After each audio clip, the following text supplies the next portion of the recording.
Bienvenidos al Librero Geek, les habla WR y el día de hoy vamos a checar esta edición de Panini de Marvelverse, de Spider-Man y Madame Web.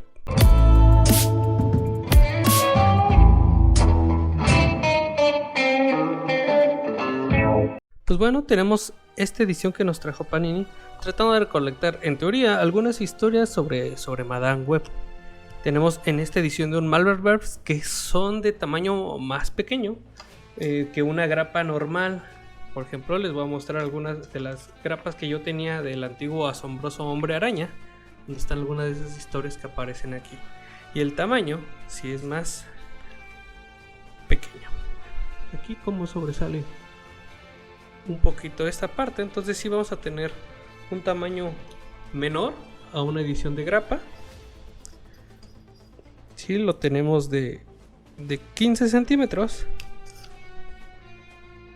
por 23.1, 23 centímetros digamos. Entonces es una edición un tanto más pequeña. Y en este caso va a contener lo que son la primera aparición de Madame Web, quien detiene a Juggernaut, y una más reciente cuando estaba Dan Slott en los lápices. Tiene un precio de 189 pesos. Y vamos a tener esta portada que tiene que ver con la primera aparición de Madame Web. Y detrás vemos algunas partes de la historia. Por ejemplo aquí, si ustedes fijan el reflejo, ¿sí? Se puede ver aquí dentro Madame Web y de Spider-Man. ¿Sí? Por el lomo vamos a tener Marvelverse, Spider-Man y Madame Web, y una imagen también de Madame Web. Por la parte de atrás también tenemos ahí una parte donde Spider-Man tiene a Madame Web y habla sobre esta parte, ¿no? Nos tiene el contenido que es el Amazing Spider-Man de, bueno, el 210, que es la primera aparición, el 229 y el 230. Dice 1963 porque en teoría estaba hablando del run de Amazing Spider-Man que empezó ahí, ¿no?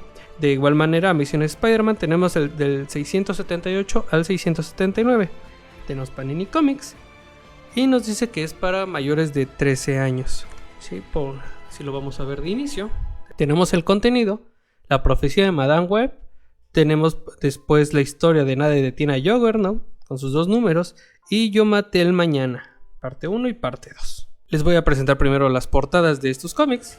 Tenemos el 210, el 229, el 230, el 678 y el 679. Y el único contenido adicional es esta portada donde podemos ver a Mary Jane con el simbionte. Entonces, como podemos ver, trataron de poner algunas historias de Madame Web de su primera aparición. Después esta que es de a lo mejor lo más interesante, que era lo que yo buscaba, Nadie puede detener a Juggernaut.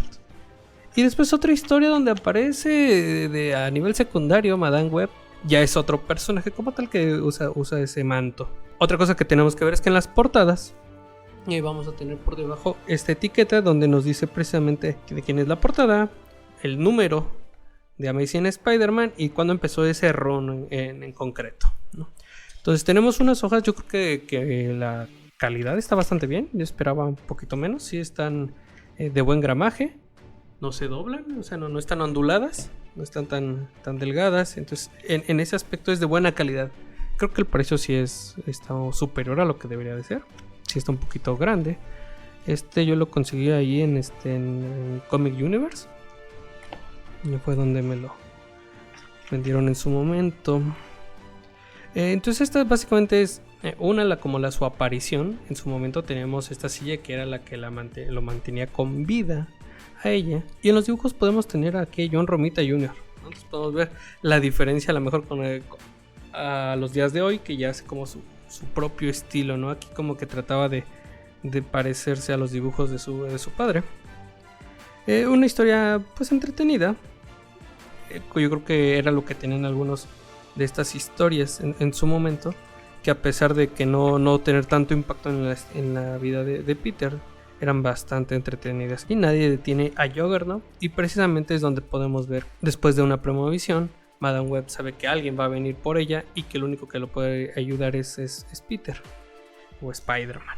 Entonces en este cómic básicamente vemos cómo Peter trata de detener a Juggernaut. Como lo dice el título, nadie puede detener a Juggernaut. Entonces vamos a ver de todas las formas que Spider-Man trata de mantenerlo a raya, pero no lo va a poder conseguir. Entonces de tenemos que son dos partes. Digo, está bastante interesante cómo lo presentan, en cuestión de cómo Spider-Man trata de detenerlo, pero pues casi nada funciona. Entonces se la recomiendo mucho, de hecho fue la opción por la que yo en su momento adquirí esta edición. Y después ya nada más tenemos esta historia de Yo Maté el Mañana, donde ya tenemos los dibujos de Humberto Ramos, o sea, ya es más actual si ven el dibujo, donde tenemos ya a Dan Slott en la escritura.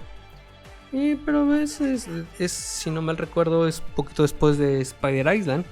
Y entonces aquí nada más la idea es de que uno de sus compañeros, cuando Peter ya estaba trabajando en Horizon Labs, que tiene su trabajo, uno de sus compañeros crea una puerta que va 24 horas al futuro, que cuando entra Peter, Nueva York está completamente destruido, ¿no? Hasta eso, dentro de esta edición lo hicieron bien porque pusieron algunas hojas para que estos paneles quedaran de acuerdo, ¿no? En la doble hoja. Fuera de eso es una historia, me diría yo, o sea, no trae mucho. ¿Y qué tiene que ver con Madame Web? La verdad solo es que si aparece ella, le dice que no debe de pedir como ayuda, nada más es el pretexto para que no busque a los Avengers o a otros superhéroes. Entonces solo tiene algunas apariciones como tal, pero aquí podemos ver que no es la original, es Julia Carpenter. Y seguramente pues es para traerlo por lo de la película, ¿no? Esa yo creo que es la idea, de buscar una historia donde apareciera. Yo creo que había algunas más donde ella misma se convierte ya en Madame Web, pero que tiene que ver a lo mejor más con Kraven. Si a ustedes les interesa esta historia de Nadie detiene a Juggernaut, pues se la recomiendo. Si no, yo creo que se pueden pasar un poquito. Como les comentaba, yo tenía mis ediciones del asombroso Spider-Man, el 303 y 304, del asombroso Hombre Araña, ¿no? Aquí la diferencia es que todavía tenían otros nombres. Nada detiene a Leviatán, ¿no? Tenían estas portadas que vemos aquí, aún también de Curran, y que en su momento costaban 70 pesos, ¿no? Antes de que hiciéramos ese cambio de quitarle 2 ceros y sí un poquito diferente. Obviamente tenemos estas hojas tipo periódico. Y que a lo mejor también la diferencia es que no alcanzaba para escribir todos los diálogos, ¿no? Los diálogos eran muy cortitos, entonces por eso en estas historias que me gustan de cómics de los 70, bueno, en este caso de los 80, en estas nuevas ediciones sí los trato de buscar precisamente para obtener los diálogos completos. Por ejemplo, aquí podemos ver que tenemos, además yo ya no soy Marco Caín, sino Leviatán, ¿no? En cambio, el diálogo completo dice: ¿cuántas veces tengo que repetírtelo? Yo ya no soy Caín Marco, no lo he sido desde el día que me volví de Juggernaut. Entonces tenemos ese tipo de cambios. Se entiende que antes, por las limitaciones, pues tenían que ver cómo reducían los diálogos de tal manera que quepan en el globo y que se entendiera la historia, ¿verdad? Pero bueno, es una edición chiquita que se puede leer bastante rápido. Sinceramente, si están interesados en esta historia de Nadie detiene al Juggernaut, se lo recomiendo. Si no, pues lo pueden pasar. Denle like al video si les ha gustado, suscríbanse si no lo han hecho, síganme en mis otras redes sociales y nos vemos en un próximo video.